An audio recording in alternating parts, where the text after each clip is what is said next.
Hey everyone, so I know a few days ago I mentioned a little bit about ketogenic diets and some of the health and medical benefits that may be created as a result of implementing this diet into your lifestyle. And some of those benefits were diabetes, weight issues, memory issues like Alzheimer's or something like that. Other neurological issues like neuropathy. Some of them were even talking about fibromyalgia, cancer. There seems to be a lot more research that's being done in the medical field as far as what a ketogenic diet can do, and it seems to be a lot of promising stuff there.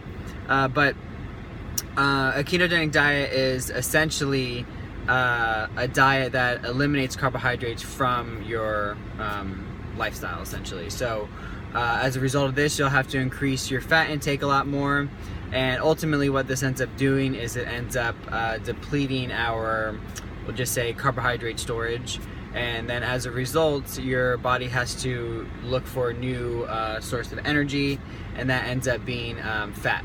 So fat now becomes the primary source, or it's forced to use it, and as a result of using fat for energy, a byproduct is created, and that is referred to as ketones, and then you get the ketogenic diet.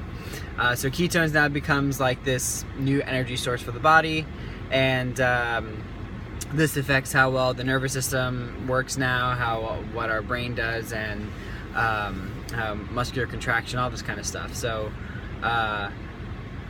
there seems to be a lot of research that continues to be done with this type of diet, but ultimately there seems to be a lot of great results in a more severe scenario, again, such as medical issues like diabetes and neuropathy, nerve issues, all that kind of stuff.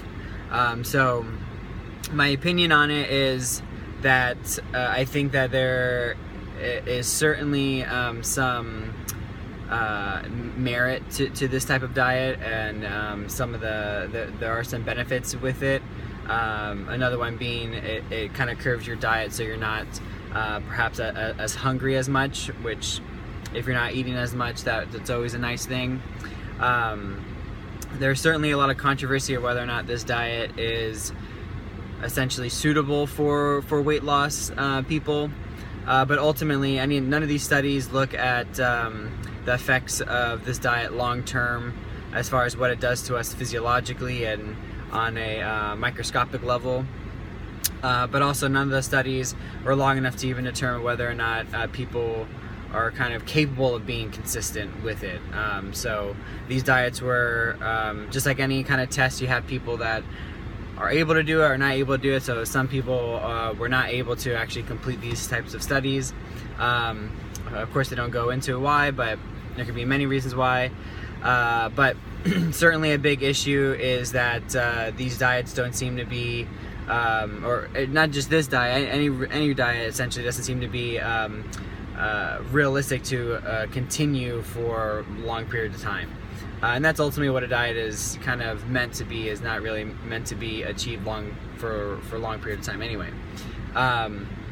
But as far as whether or not this diet is good for either performance or weight loss issues, probably not. There's probably much better ways to achieve either better performance or better weight loss. And again, especially we're looking at long-term success. But if we're looking at implementing this ketogenic diet for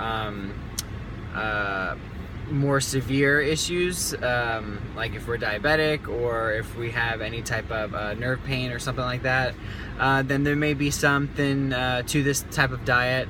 And of course, I would definitely say talk to your doctors about it, but there seems to be some good research that says that a ketogenic diet may be beneficial for some type of severe medical health issue. So I hope this kind of clears up a little bit on ketogenic diet. Of course, my opinions on it. If you guys have any other questions on this diet or any other thing, let me know and I'll answer them.